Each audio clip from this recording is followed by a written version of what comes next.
여러분 안녕하십니까? Hello everyone. Mwiriwe, ndashimira Imana kuba twongera kuganira kuri Bibiliya nanone. Uyu munsi tugiye kureba ijambo ry'Imana muri Yohana igice cya 8. Ndibaza ko mwese iri jambo murizi neza, ariko ari amagambo menshi ahishemo ibanga ry'Imana. Tugiye kuyaganiraho rero, reka tubanze dusome mu byanditswe. Yohana igice cya 8 umurongo wa mbere kugeza kwa 11. Yesu ajya ku musozi wa Elayono.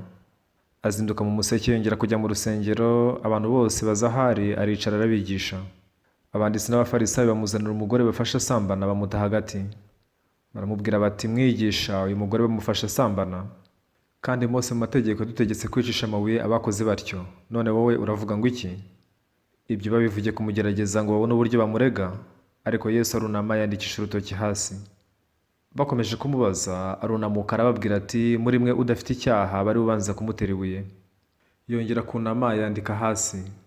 Nabo ngo babibone batyo ibyaha byabo birabarega, basohoka urusorongo uhereye ku basaza ukageza kuheruka. Hasigara Yesu wenyine na wa mugore wari uhagaze hagati. Yesu arunamuka aramubaza ati, wa mugore we babandi bakuregaga bari he? Ntaguciriyeho iteka? Ati, ntawe databuja. Yesu aramubwira ati, nanjye singuciraho iteka, genda ntukongere gukora icyaha. Ubwo Imana yaremaga umuntu yabaremeye umutima muri bo. Umutima ni ikintu cyoroshye cyane. Dushobora kubona ikintu kimwe ariko tukakivuga ku buryo butandukanye. Ubwo ntabwo mu mujyi wa Dejan hariho umudamu umwe mu itorero ryacu. Nubwo ari mugufi ariko yari umuntu ufite umutima mugari cyane kandi umugwa neza. Yaje kugira ikibazo cy'impyiko byatumaga atabasha kwihagarika neza. Rimwe na rimwe bakoresheje impyiko rero y'inkorano ikajya imufasha kuyungurura amaraso. Igihe cyose rimwe mu minsi ntiyagomba kujya kuyunguruza amaraso ye. Yari bucura mu muryango wabo, ababyeyi be bari bakuze cyane. Bitewe nuko ari bucura, igihe cyose ababyeyi bahoraga bamufite impungenge, bari bashaje cyane. Bari bazi batese nidupfa ntituzajya umwitaho. Igihe cyose rimwe mu minsi ntiyagomba kujya kuyunguruza amaraso. Yamaraga umunsi wose barimo kumuyungurura amaraso. Ubwo yatahaga mu rugo, umunsi wakurikiraga yamaraga igihe cyose aryamye mu nzu. Ku munsi wa gatatu agasohoka ajya hanze agakora imirimo ye. Umunsi ukurikiyeho akongera agasubirayo akajya kwiyunguruza amaraso. Umunsi ukurikiyeho akongera akaruhuka. Yabaga afite umunsi umwe wo gukoresha gusa, indi minsi yose akayimara kwa muganga. Kubera ko ababyeyi bari bakuze cyane bamugira impungenge nyinshi. Mu gihe ababyeyi bajyaga bamubona agenda hanze mu muhanda nyamukuru, bajyaga bibaza batese nidupfa ntituzajya umwitaho. Ku muturanyi wari afite umudamu waje kubasura igihe kimwe. Mu gihe baganiraga baje kugera ku ngingo yo kuganira ku mpyiko y'umwana wabo. Ubusanzwe abantu buri wese agira impyiko ebyiri, ariko imwe iba ihagije. Ariko Imana yaduhaye indi mpyiko imwe y'inyongera. Ubwo uwo mudamu wabonaga ko ababyeyi be bafite impungenge z'umukobwa wabo, wa mudamu w'umuturanyi yaje gutekereza ati, ndamutse mpaye impyiko imwe uyu mudamu, uyu muryango wakwishima cyane. Ati, se niki cyatuma ntamuha imwe? Ntabwo byoroshye kugira umutima nk'uwo nguwo. Bari bafite na bene wabo ba hafi ariko nta n'umwigeze atekereza atyo.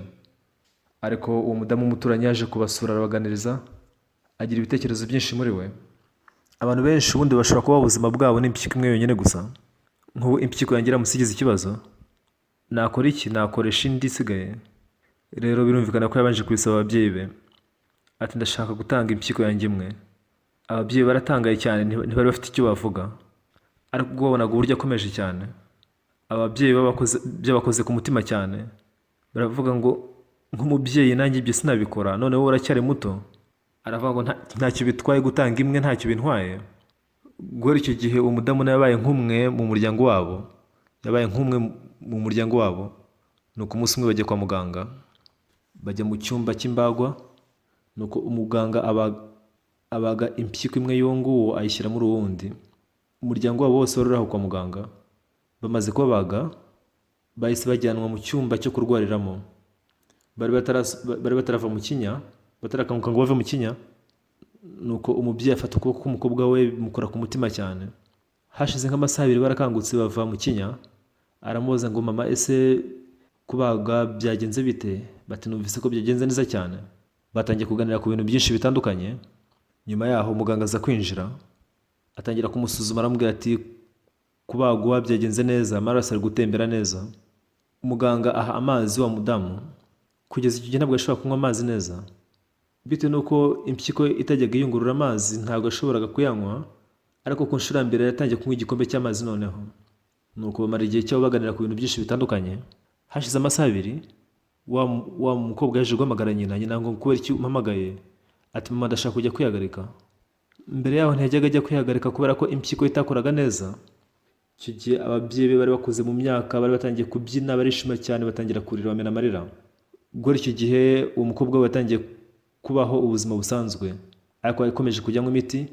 Ya miti yatangiye kumugiraho ingaruka, rimwe na rimwe agatangira gupfuka imisatsi, ariko uretse gupfuka umusatsi nta zindi ngaruka zindi byigeze bibagirira, ariko byashimishije ababyeyi be cyane.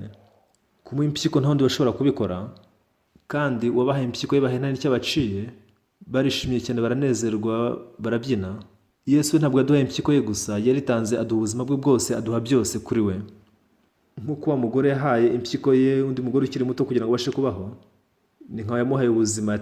Yatangiye kujya yungurura amaraso ye neza, atangira kujya anywa amazi, akajya kwihagarika, abaho ubuzima busanzwe. Nabonye uburyo yaratangiye kujya abaho neza. None umusaraba wa Yesu waduhesheje iki? Abantu benshi ibyo babizi gusa mu magambo. Ese ni ubuhe buzima tubaho kubera umusaraba? Nabonye abantu benshi cyane uyu munsi bajya mu nsengero, ariko abantu benshi baririmba indirimbo, baririmba bagira bati umunsi mwiza nibuka n'uwo nakwemereyeho. Baririmba indirimbo nk'izo. Igihe cyo gusenga cyagera bakavuga ngo mwami mbabarira ko ndi umunyacyaha. Iyi si inkuru y'umuntu umwe gusa cyangwa se babiri. Uku niko abantu benshi cyane babaye uyu munsi wa none mu nsengero. Nubwo ntigeze nkora ubushakashatsi mu buzima bw'umuntu wese ujya mu rusengero, ariko abantu benshi baratekereza ngo nakoze ibyaha byinshi niyo mpamvu ndi umunyacyaha, ngomba kwakira imbabazi z'ibyaha. Uku niko ubukristo bwinshi burimo kubaho uyu munsi wa none. Nyuma yo kwakira agakiza mu 1962 natangiye gusoma Bibiliya. Mpereye mu itangiriro ndayisoma kugeza mu byahishuwe. Nabashije gusoma Bibiliya yose ndayirangiza. Nasomye Bibiliya kenshi, nayisomye inshuro imwe, inshuro 10, inshuro 20, nkomeza gusoma. Ubusanzwe bintwara iminota 2 gusoma ipaji imwe, kandi Bibiliya y'igikore igizwe n'amapaji 1800, bivuze ko bintwara amapaji 3600. Ndamutse nsomye Bibiliya yose bintwara amasaha 60 kwirangiza. Igihe cy'inshuro nagiye mara icyumweru cyose soma Bibiliya gusa, nkaba ndayirangije mu cyumweru. Nayisomye inshuro 30, inshuro 40. Icyo gihe sinasomaga agace kamwe ka Bibiliya gusa, ahubwo nasomaga Bibiliya yose. Nuko mbasha kubona neza umwami Imana uburyo akorera muri Bibiliya. Abantu benshi bagiye bavuga bati nubwo bajya mu rusengero bakomeza kuvuga ko ari abanyabyaha, njye mbasobanurira ntese Yesu ntiyapfira ibyaha byanyu? Bakasubiza ngo yego yarabikoze. Atariko none ndacumura nanone niyo mpamvu ndi umunyacyaha. Rero ntabwo twashobora kugirana ikiganiro ngo twumvikane. Nyuma yo kwakira imbabazi z'ibyaha, ku nshuro mbere namaje kubibwira mushiki wanjye mukuru. Mama amaze kwitaba Imana, mukuru wanjye amaze kujya mu gisirikare, data nawe yagiye gutanga ubufasha mu gisirikare. Abantu batatu mu rugo rwacu bose bagendeye rimwe. Mushiki wanjye mukuru icyo gihe afite imyaka 15, undi mushiki wanjye muto afite imyaka 13, nyina afite imyaka 8, murumuna wanjye afite imyaka 4. Narezwe na bashiki banjye. Bashiki banjye banyitayeho cyane, bagiye banyobora neza mu mwuka. Icyo gihe ubwo nabibwiraga mushiki wanjye, yaransubije ati Oksu, kuki wabaye utyo? Ubuzima bwawe bw'umwuka burapfuye. Ati ubusanzwe imbuto zakuze zimeze ziba zigomba kwihina, nawe mu gihe ukuze mu buryo bw'umwuka ugomba guca bugufi. Dore n'abapasiteri bavuga ko ari abanyabyaha, none wowe uhangara ute kuvuga ko uri umukiranutsi ko nta cyaha ufite? Nta byinshi nashobora gukomeza kumubwira. Umunsi umwe ubwo urubyiruko rwo mu itorero rwari rukoranye, twari turi muri repetition za korali, ntahagaze imbere yabo nuko ndababwira nti babwira uburyo nakira imbabazi z'ibyaha binyuze amaraso ya Yesu. Ubwo babyumvaga batangiye kumbaza ngo Oksu Yesu wazakire gute, nanjye ndashaka kwakira imbabazi z'ibyaha. Ndababwira nti namenye ko ibyaha byanjye byababare kubw'amaraso ya Yesu, ariko sinarenze uburyo nabisobanura. Ukwezi kumwe nyuma yaho hariho ibihuha byatangiye gukorana mu rubyiruko rwari rukoranye mu itorero. Nakinguye urugi ndinjira, nsanga abarimo imbere barimo kumvugaho. Numvise ibyo barimo kuvugaho, bati Oksu Park rwose bari ni igicucu. Ati rwose njye ndamuzi. Ese ahangara ate kuvuga ko nta cyaha afite? Sinavuze ko ntakoze ibyaha, nari nababwiye ko ibyaha byanjye byogejwe kubw'amaraso ya Yesu. Ariko mu nsengero nyinshi zo muri Korea soko bizera, bora baririmba mu ndirimbo bati umunsi mwiza nibuka n'uwo nogejweho ibyaha byanjye. Barangiza bagasenga bati mwami mwami mbabarira ndi umunyacyaha. Bose ni abanyabyaha. Iyo mpuye nabo abenshi muri bo bavuga ko ari abanyabyaha. Igihe kimwe nagiye mu nama n'abapasiteri, nasuye itorero rimwe ryo muri Amerika y'Amajyepfo. ryari ikoraniro ry'abapasiteri. Nuko njya imbere ndababwira nti, ubwo navuganaga nabo nababwiye ko ndi umukiranutsi. Mu buryo butangaye abantu batangira kuvugana hagati yabo ngo mfite ikibazo. Ni ngaho baza bati, ese ubwo ntiwigeze ubeshya? Ese ubwo ntiwigeze wibaho? Ndababwira mbiseguye kubibabwira, ariko naribye inshuro nyinshi cyane udashobora no kubara. Nanjye ubwanjye sinabasha kuzibara ngo nzirangize. Ati, ubwo rero umunyacyaha ni gute uvuga ko uri umukiranutsi? Bati, twese ubwo sinumva tutari abanyabyaha? Nibyo kuko twakoze ibyaha, ariko Yesu yogeje ibyaha byanjye. Atari kurongera ugacumura nanone. Ndababwira nti, Imana yavuze ko yansindishirije. Mu Baroma ibice 3:24, 23 uravuga ngo bose bakoze ibyaha ntibashyikira ubwiza bw'Imana. 23 uvuga ko turi abanyabyaha kubera ko twakoze ibyaha ntitwashyikira ubwiza bw'Imana. Mu 23 nta jambo Yesu tubonamo, ariko mu 24 tubonamo Yesu aho ngaho yarapfuye aducungura ibyaha byacu. Si uko ntakoze ibyaha, ariko binyuze muri Yesu dukije ibyaha byacu ku bw'ubuntu bw'Imana, ibiduhereye ubusa, nta na kimwe dusabye. Twaratsindishirijwe. Niyo mpamvu bavuga ngo batsindishirizwa. Nanjye najyaga nibwira ko nari umunyacyaha, ariko Bibiliya ikagaragaza neza ko ku bw'ubuntu bw'Imana twatsindishirijwe. Gutsindishirizwa bivuze ko nta cyaha dufite. Nubwo twakoze ibyaha ariko nta cyaha dufite. Nicyo cyatumye Yesu adupfira. Ati, se ko yagupfiriye ntabwo wongeye gucumura nanone? Nanjye nkabaza nsi icyo cyaha cyo ntacyo yapfiriye. Ntabwo twakomeje kugirana ibiganiro. Kubera ko mvuga ko ndi umukiranutsi, hari abantu benshi banyita ngo ndi umuyobe. Mvuga ko ndi umukiranutsi kubera ko Imana yavuze. Ndababwira nti ndi umukiranutsi kubera ko Imana yavuze. Niba Imana ivuga ko ndi umukiranutsi, ubwo nyine ndi we. Uwo munsi abapasiteri bose babyumvise byarabatangaje. Bose batangira kwiruka baza kuri podium. Ndibaza nti bigenze bite? Batangira kunyita ngo data, abandi bampa ibitabo byabo ngo nimbasinyiremo, abandi dufata amafoto bavuga ngo naratsindishirijwe. Uyu munsi abantu benshi baririmba izo ndirimbo, si bo bazanditse. Abandi bantu babayeho ubuzima bw'umwuka mbere nibo banditse izo ndirimbo. Hari igitero kivuga ngo umunsi mwiza nibuka n'uwo Yesu yogeje ibyaha byanjye, ngo ibyaha byacu ntibyezwa n'izahabu n'ifeza n'ubundi butunzi. Ibyaha byacu ngo byogejwe n'amaraso y'umwana w'intama, umwana w'intama wera. Amagambo y'iyo ndirimbo aravuga ko ibyaha byacu byogejwe. Nyuma yo kuririmba izo ndirimbo barongera bagasenga bati, mwami ndi umunyabyaha. Nta kindi kintu nzi muri Bibiliya, ariko nzi ko Yesu yapfiriye ibyaha byanjye ku musaraba. Iyo nsomye amaraso ya Yesu muri Bibiliya, yasizwe ku gicaniro, ariko ntabwo yasize amaraso yo ku gicaniro cyo mu isi, yasize amaraso yo ku gicaniro cyo mu ijuru. Mu Baheburayo igice cya 9:11 haravuga ngo, nuko Kristo aza nk'umutambyi mukuru w'ibyiza bizaza, anyura mu ihema rirusha ryari gukomera ritari ryo mu byaremwe ibi. Hano ihema rivugwa muri iki cyanditswe, ubuturo bwera buvugwa amahanga busobanuye ihema. Bitondeka mu isezerano rya kera Abisirayeli bajyaga bagendagenda mu butayu. Mose yabonye rero ubwo buturo bwera igishushanyo cyabwo cyo mu ijuru, nuko araza abwubaka hano hasi mu isi mu ishusho y'ihema. Mu minsi ya Salomo yubatse ubwo buturo bwera mu buryo bw'urusengero. Nicyo cyatumye byitwa urusengero. Rero bajyaga mu buturo bwera bagasiga amaraso ku gicaniro kugira ngo ibyaha byezwe. Mu Baheburayo igice cya 9:11 aravuga ngo, aranditswe ngo anyura mu ihema rirusha ryende gukomera ritari byo byaremwe ibi ngibi. Iryo hema risobanura urusengero rutubatswe n'amaboko y'abantu, rutubatswe n'intoki. Ibiriho muri isi byose byashyizwe n'umuntu. Ikitarubatswe n'intoki z'umuntu ni ubuturo bwera bwo mu ijuru gusa. Rero yinjiye mu rusengero rwo mu ijuru, aho niyo yamennye amaraso ye. Niyo mpamvu mu Baheburayo igice cya 10:10 havuga ngo, uko gushaka kw'Imana niko kwatumye twezwa tubeshejwe n'uko umubiri wa Yesu Kristo. Mu 11 ngo umutambyi wese ahagarara iminsi yose akora imirimo we, atamba kenshi ibitambo bitabasha kweza ibyaha. Kubera iki? Kubera ko urusengero rwo mu isi, kubera ko rugengwa n'ibihe, rushobora kweza ibyaha igihe gito gusa. Rushobora kweza ibyaha, ariko mu gicumwe nanone ugomba kuzana ikindi gitambo kindi. Buri uko ducumwe twagomba kuzana igitambo cy'ibyaha, kubera ko duherere hano muri iyi si igengwa n'ibihe, ariko mu ijuru ni ubwami bw'ubuziraherezo. Mu bwami bw'Imana bwo ni ubwami buhoraho, n'imbabazi z'ibyaha nazo zitangwa iteka. Nitujya mu ijuru ntituzaba twambaye umubiri, kubera ko uyu mubiri nawo uherereye mu cyanya kigengwa n'ibihe, urasaza. Muri Korea hari Pacte Sandes na Usongmyeon. Abo ni abantu bajya bavuga ngo ni ba Yesu, bavuze ko batazapfa, na Imana yavuze ngo ntazapfa. ariko rwose nababwira, Imana si umwana w'Imana, ni umwana w'umuntu. Ise yitwaga Li, yaje gushakana na nyina, yaza kuba atazapfa, ntiyari gusaza, ariko ngo yarashaje, bivuze ko azapfa. Dusanga nabo bavuze ko batazapfa ariko barapfuye. Imana aranduta, ndamuzi neza, ariko nibapfa buriya bazahimba ibindi bazavuga. Ntabwo tuzabaho iteka muri iyi si, tuzapfa, kubera ko duherereye mu bwami bugengwa n'ibihe hano muri iyi si.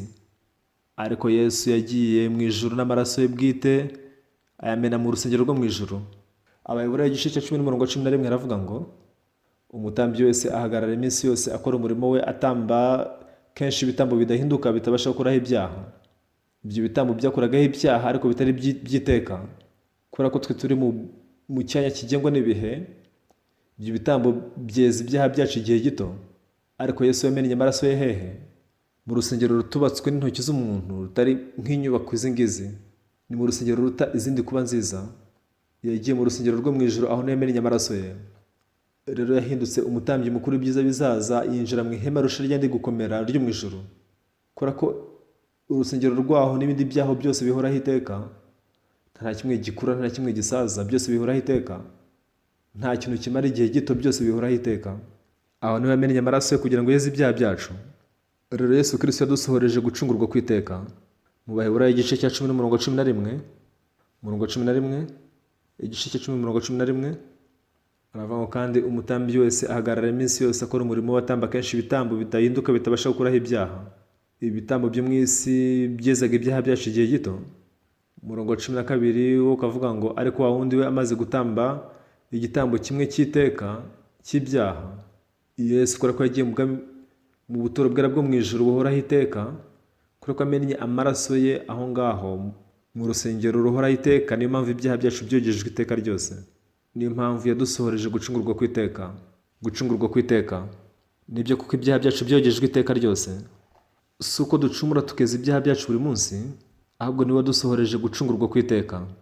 Ariko wundi amaze gutamba igitambo kimwe cy'iteka cyo gukuraho ibyaha, ngo yicara ategereza ko abanzi bazashyirwa munsi y'ibirenge bye, kuko abezwe batunganishije rwose igitambo kimwe kugeza iteka ryose. Ntabwo yogeje ibyaha byacu igihe gito, ubwo amenaga amaraso ye mu buturo bwo mu ijuru, yogeje ibyaha byacu by'iteka. Mu ijuru ibintu byose ni by'iteka, kuko abezwe batunganishije rwose igitambo kimwe kugeza iteka. Ikintu cyo kudukiza bisobanura ducumura inshuro zitabarika, kandi kubwo kweza ibyaha byacu ntabwo akeneye kubyeza igihe cyose, kuba byogeje iteka ryose. Ako niko gakiza.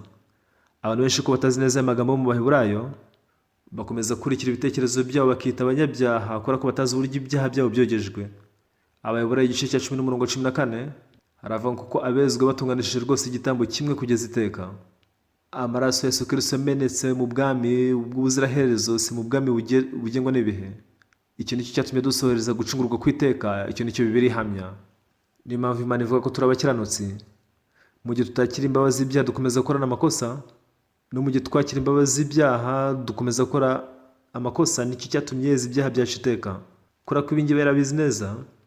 Nubwo ibyaha byacu byogejwe, ariko abantu baracyakomeza kuvuga ko ari abanyabyaha. Ariko nyuma yo gusoma Bibiliya naje gutahura neza iri banga. Usanga Bibiliya iduhamiriza ko ibyaha byacu byogejwe iteka. Yesu yaje aje kudukiza. Iyo ataza kweza ibyaha byacu iteka, ntibyari kuba gucungurwa kw'iteka. Ndamutse ncumuye nkongera nkaba umunyacyaha, ako kaba ari agakiza bwoko ki? Ku musaraba bavuze ati birarangiye.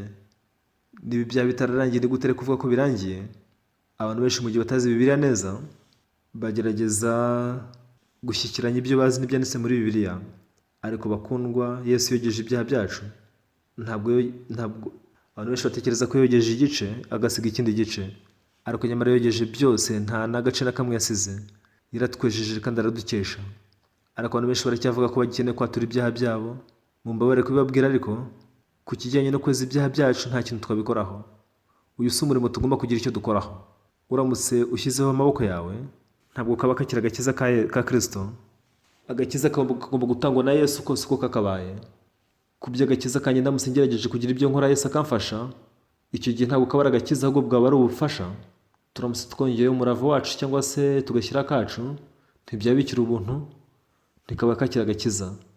Ntabwo ugomba gushyira amaboko yawe habe na gato kubera ko Yesu we ubwe, Bibiliya ihamya ko Yesu wenyine yogeje ibyaha byacu byose bikera nk'urubura.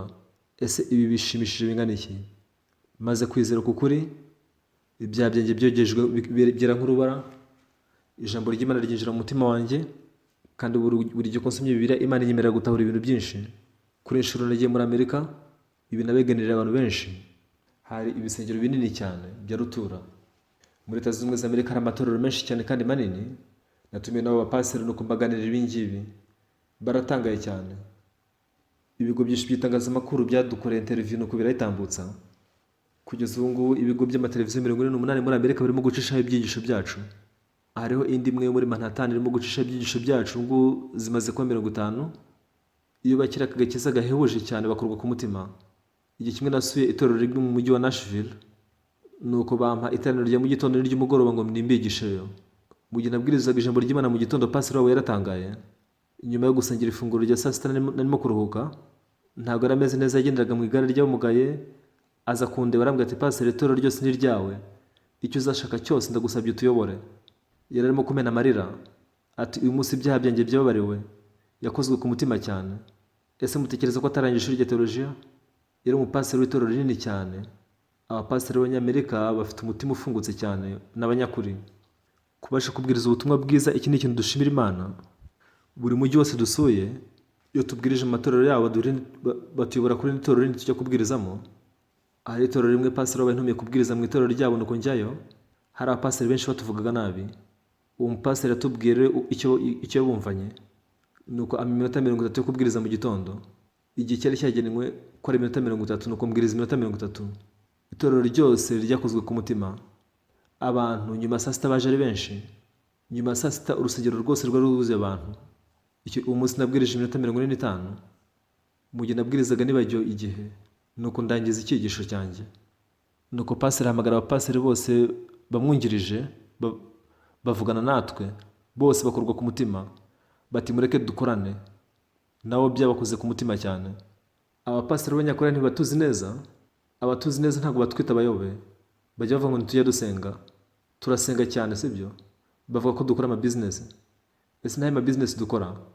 Ibyo bavuga nta shingiro bifite. Ikibazo rero nuko Imana iri kumwe natwe, kandi isi yose irimo guhinduka. Kubera iki? Ni imbaraga za Yesu ziri gukora. Abantu benshi bakira imbabazi z'ibyaha. Nashimiye Imana cyane. Hari itorero rimwe ryo mu mujyi wa New York mu gice cy'uburasirazuba, hari abantu benshi bari bahakoraniye. Ku wa gatandatu nyuma saa sita hari abantu benshi cyane bari bahakoraniye. Nuko mbabwiriza ubutumwa bwiza. Pasiteri waho byamukoze ku mutima cyane. Bukeye bwaho yaraje aza New York. Yaje mu materaniro yacu, hafi y'aho ngaho hari izindi nsengero zindi. Nuko dukorana igitaramo cya Christmas cantata. Muri bisi zo muri Amerika abantu 50 bashaka kwirwamo. Baravuze bati, ese mwatworiza bisi zacu? Tutiyego, turazibohereza. Nuko abantu babaza kwitabira amateraniro yacu baratangara cyane, bibakorwa ku mutima.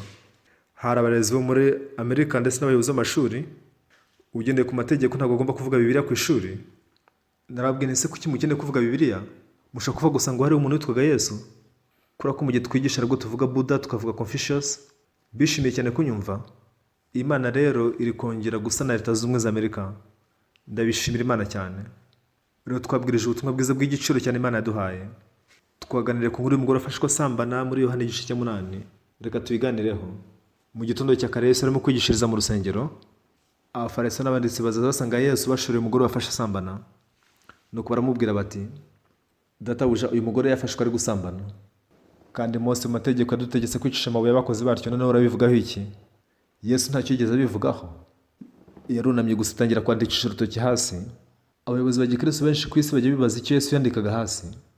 Ariko ubwo nasomaga Bibiliya ngitangira kugeza ku iherezo ryayo, umunsi umwe nasomye muri Yeremiya igice cya 31 n'umurongo 31. Haravuga ngo, dore iminsi izaza nzasezerana isezerano rishya n'inzu ya Isirayeli ndetse n'inzu ya Yuda. Isezerano rishya. Havuga ko ari isezerano rishya. Ese isezerano rishya bishatse kuvuga iki?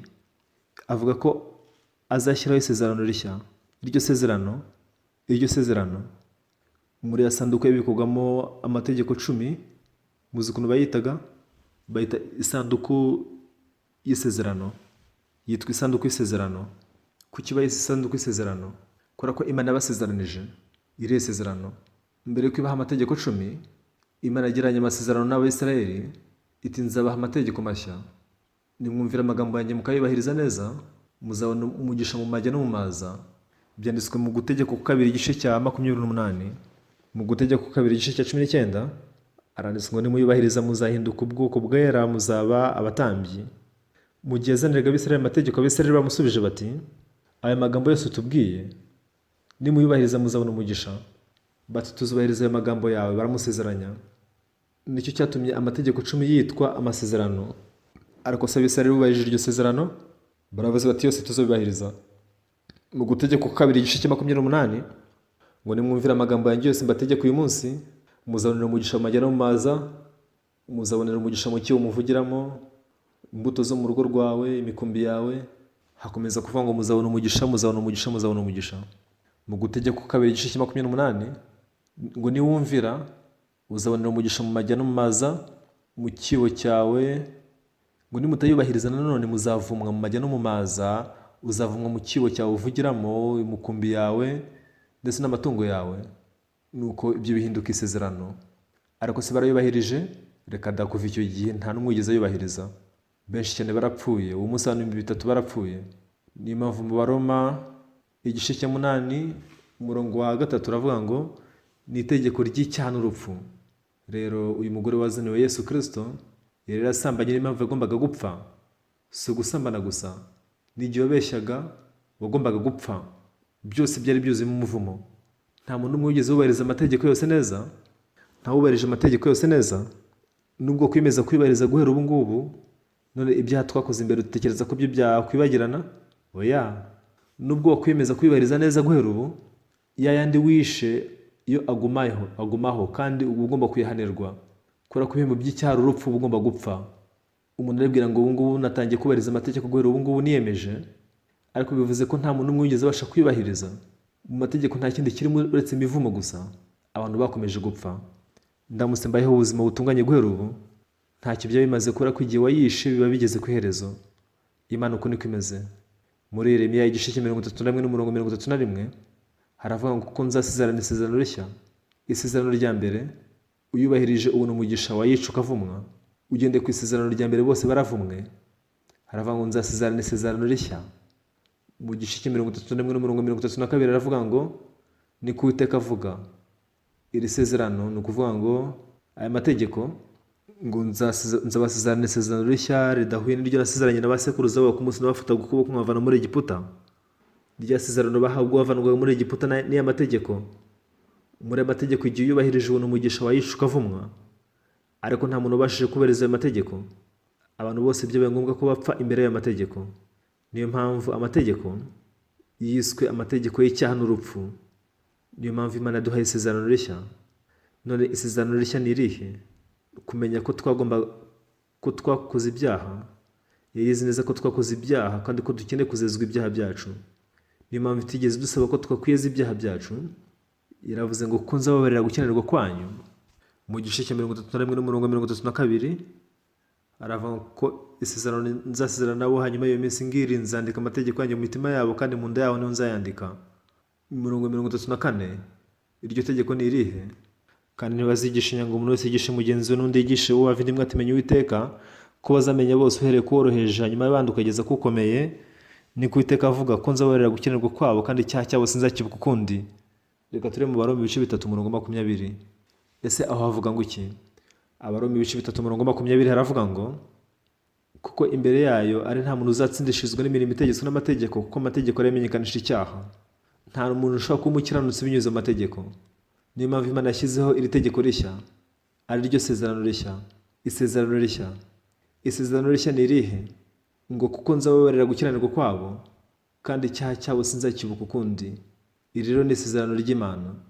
Uko niko yadusezeranije. Iyo mbitekerejeho rero nshimira Imana cyane.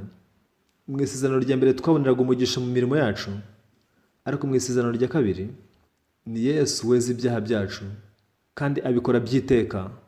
Mu isezerano rya kabiri aravuga ngo kuko nzababarira gukiranirwa kwabo. Mu isezerano rya mbere wubahirije amategeko neza ubona imigisha, wayica ukavumwa. Ariko mu isezerano rishya ni Yesu weza ibyaha byacu kandi ibyaha byacu ntabyibuka ukundi, kubera ko izo ari inshingano ze. Nk'uko yadusezeranije yogeje ibyaha byacu ku musaraba kandi ngo ntazabyibuka ukundi, bisa nkaho Yesu yakosheje, bisa nkaho Yesu yogeje byose kandi ko ntacyo yadusigiye. Yesu ubu ngubu kubera ko yogeje ibyaha byacu byose burundu, abantu baratekereza ngo ninubahiriza amategeko neza nzabona umugisha nzajya mu ijuru. Nicyo cyatumye Imana ishyiraho isezerano rishya. Twasomye inkuru y'umugore afashwe asambana muri Yohana igice cya 8. Uyu mugore afatiwe mu cyuho arimo gusambana. Mose mu mategeko ategetse ko umugore nk'uwo akwiye kwicishwa amabuye. None Yesu yarunamye yandikisha urutoki hasi. Muri Bibiliya Imana yandikisha urutoki rwayo kabiri muri Bibiliya. Inshuro ya mbere ni igihe yandikaga amategeko 10 ku bisate bibiri by'amabuye. Inshuro ya kabiri ni igihe Yesu yandikaga hasi. None ibyo bishatse kuvuga iki? Ni isezerano. Irya mbere ryari ryanditse ku mategeko ku bisate bibiri by'amabuye ariyo mategeko 10. Ugendeye ku isezerano rya mbere rero umugore afashwe asambana agombaga kwicishwa amabuye. Birumvikana ko ushobora kuba utarasambanye, ushobora kuba utaribye, ariko nta muntu n'umwe utarakoze icyaha habe n'umwe. Rero kugira ngo uvumwe si ngombwa ko ukora ibyaha byose. Uramutse ubeshye rimwe gusa ako kanya warimbuka. Nta muntu n'umwe watsindishirizwa kubw'imirimo itegetswe n'amategeko. Ugendeye ku mategeko twese twagomba kuzavumwa. Urundi rugero ni rw'umugore afashwe asambana. Wowe ushobora kuba utarasambanye, ariko turabanyabyaha nk'uwo mugore afashwe asambana. Rero Yesu agomba kubyeza. Rero yadusezeranyije ati, Imana yavuze ngo nzasezerana isezerano rishya, kandi iryo sezerano si nka rimwe nasezeranyije nabo ubwo nafataga ukuboko nkavana mu gihugu cy'Egiputa. Bari ubwoko bwanjye ariko itegeko ryanjye bararyishe. Ngo ayo mategeko nzayashyira mu mitima yabo kandi mu bwenge bwabo niho nzayandika. Ayo mategeko ni ayahe? Ngo kuko nzababarira gukiranirwa kwabo kandi icyaha cyabo sinzakibuka ukundi. Abafite amategeko mu mitima yabo bazabahoka ibyaha byabo. Amen. Amen. Imana yavuze ngo nzashyira amategeko yanjye mu mitima yabo kandi mu bwenge bwabo niho nzayandika. Mu 1962 iryo tegeko ryanditswe mu mutima wanjye. Ibyaha byanjye byarababariwe kuko niko Bibiliya ivuga. Yavuze ko utazibuka ibyaha byanjye ukundi, kubera ko yabyejeje by'iteka. Kuko abezwe batunganishije rwose igitambo kimwe kugeza iteka.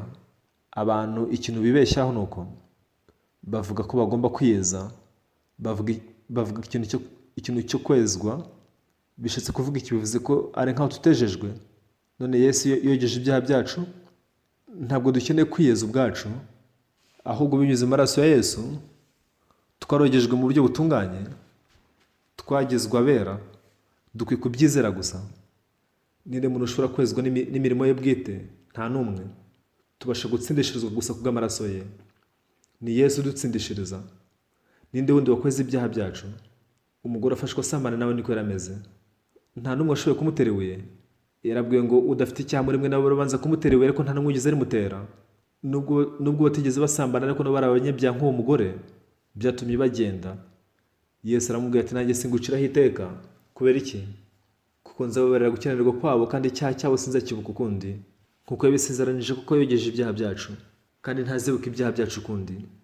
Iri jambo naryemeye mu mutima wanjye. Niba Imana inyita uwera, mu Baroma 3:23, ngo kuko bose bakoze ibyaha ntibashyikira ubwiza bw'Imana. 24 ukavuga ngo ahubwo batsindishirizwa n'ubuntu bwayo bahereye ubusa kubwo gucungurwa kubonerwa muri Yesu Kristo. Abantu batekereza ko ari cyo bagomba gukora kugira ngo ibyaha byabo byezwe. Reka da, nta na kimwe uretse amaraso ya Yesu Kristo niyo ashobora kweza ibyaha byacu. Ubwo amenaga amaraso yo ku musaraba, ibyaha byacu byose byarogejwe kandi atwita abakiranutsi. Abantu batazi Bibiliya, kubera ko batazi Bibiliya neza, kubera ko bizera Bibiliya bagendeye ku bitekerezo byabo, uko niko babibwira. Hari abantu benshi usanga bavuga ngo tugomba kwatura kugira ngo twakire imbabazi z'ibyaha. Iyo tubajije rero abantu benshi bo mu nsengero zabo, benshi muri bo bavuga ko ari abanyabyaha. Ese kuki bita abanyabyaha? Kuki batizera ko Yesu yapfuye akeza ibyaha byabo? Yesu yavuze ko adutsindishirije, ko se kuki batabyizera? Niba batabyizera bizarangira barimbutse, ariko babirengaho bakatwita ngo turabayobe. Ese ibyo bibabaje bingana iki? Ese kuki amaraso ya Yesu Kristo bayakerensa, bayafata nk'ubusa? Ntabwo ari ubusa, ntiyapfiriye ubusa, ahubwo yapfiriye ibyaha byacu byose. Igitangaje nuko byose byarejejwe byera nk'urubura kandi by'iteka ryose.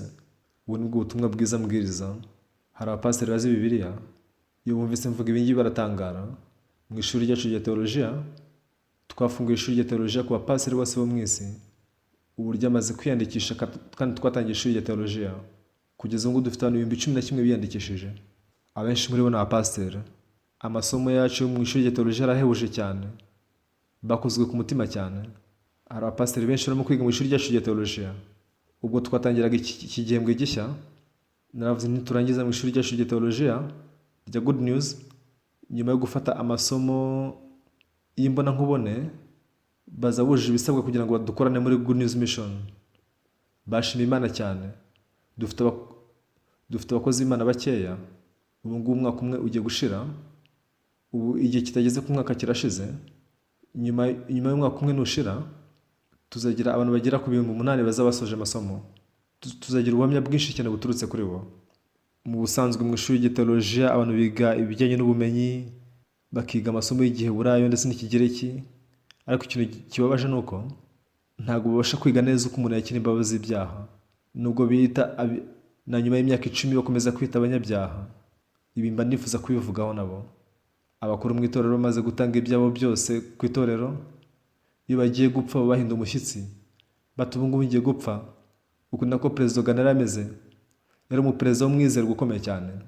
Amasaha ane nyuma y'uko duhuye yaje kwitaba Imana, ariko nawe yarimo guhinda umushyitsi. Abantu benshi cyane uyu munsi ntabwo bizera ko ibyaha byabo byogejwe n'amaraso ya Yesu. Ibyo baba bizi gusa ku magambo. Bibiliya iravuga ngo bose bakoze ibyaha ntibashyikira ubwiza bw'Imana, ariko batsindishizwa n'ubuntu bwayo bahereye ubusa kubwo gucungurwa kubonerwa muri Yesu Kristo. Bamaze gucungurwa, baramutse babyize ibingibi baba abakiranutsi, ariko nyamara baguma gusa mu cyanya cy'ibitekerezo byabo, bagahora bahatana no kwiyezaho ibyaha byabo. Bahora bihana bakavuga mu ndimi, bakatura, bagakora ibintu byinshi, ariko ibyo si agakiza. Iyo dutekereje agakiza kacu kakozwe na Yesu Kristo 100%, abavuga ngo ngomba gukora ibi ako nagapfuye, si twe tugomba kugira icyo dukora. Ni Yesu wenyine ushobora kweza ibyaha byacu, kandi yapfuye ku musaraba abasha kweza ibyaha byacu. Mumbare kubivuga muri iyo nzira, nta muntu n'umwe abasha kujya mu ijuru utumvise neza ibyo tuvuga mu itorero ryacu. Hari abantu benshi baza bakadutuka, bakadusebya, nta nubwo baza ngo badusure ngo tubonane cyangwa se ngo bumve ibyo tuvuga, basigara batunenga gusa. Mba numva mbafite imbabazi cyane. Ubwo baza bahagaze imbere y'Umwami Imana bazavuga ngo iki? Ubwo nasuraga Leta Zunze Ubumwe za Amerika kuri inshuro, abapasiteri b'Abanyamerika n'abanyakuri, iyo tugiye mu matorero yabo, abapasiteri benshi baravuga ati ibi sinari mbizi, ndatekereza ko nari umunyacyaha, ariko naje kubitahura. Ni abanyakuri cyane kandi ni beza cyane. Baraza bakavuga ngo pasiteri, turakwinginze rwose wite ku matorero yacu. Abapasiteri benshi badusabye kwita ku matorero yabo. Abapasiteri benshi bumvise ibyigisho byacu bibakora ku mutima, ariko ikintu kimbabaza ni abapasiteri mu matorero muri Korea. Mu bihe byashize umupasiteri umwe witabye Imana, yavuze ko mbere yaho ngo yagiye ikuzimu, ngo arashyushye cyane, ngo ubwo yihanaga ngo Imana yamujyanye mu ijuru. Ntabwo arazi birabe na busa. Ni gute umuntu yagiye ikuzimu akajya no mu ijuru? Ninde muntu wakwihanira ikuzimu? Ugomba kwizera mbere yo gupfa. Bavuga ibintu bitari no muri Bibiliya, ariko se abantu bavuga ngo iki? Ni gute umupasiteri avuga ibintu nk'ibyo, ngo yoherejwe ikuzimu ngo nuko ajyanwa mu ijuru? Ibyo bintu rwose nta shingiro bifite, ariko abantu barashutswe. Ikintu nshimira Imana nuko Imana yaduhaye ubutumwa bwiza, kandi mbishimira Imana cyane. Sindi umuntu mwiza, sindi umunyabwenge, sindi umuntu ukomeye, ndi umuntu uteye agahinda cyane muri iyi si. Ariko umunsi umwe ubwo nakoreraga Imana yanyemereye gutahura iki kintu muri Bibiliya. Mu gihe nasomaga Bibiliya inshuro 10, inshuro 20, inshuro 30, inshuro 40, sinasomaga agace kamwe gusa, ahubwo nasomye Bibiliya yose. Naje gutahura ibintu muri Bibiliya, menya n'isezerano rishya. Ku bijyanye no kweza ibyaha byacu, si twe tubikora, ahubwo ni Imana igomba kubikora. Imana turamutse twejeje ibyaha byacu tugashyiraho akacu, ntabwo kaba ari agakiza, ahubwo byaba ari ubufasha. Byaba ari nko kubona ubwunganizi. Ntabwo agakiza kacu gasohora ku bw'ubufasha bwa Yesu. Ndamutse ngize icyo nongera ku gakiza, ako ntabwo kaba kakitwa agakiza. Agakiza kakozwe 100%, hatongeyeho umurava wacu. Ni ikintu cyakozwe na Yesu 100%.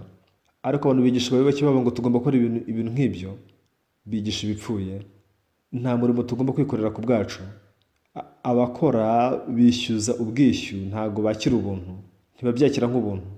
Uwizeye utsindishiriza abanyabyaha ko kwizera guhwanirizwamo no gukiranuka. Rero dufite ubutumwa bwiza, ariko ikintu kimwe kimbabaza ni uko amatorero menshi uyu munsi baba bashaka kwihana.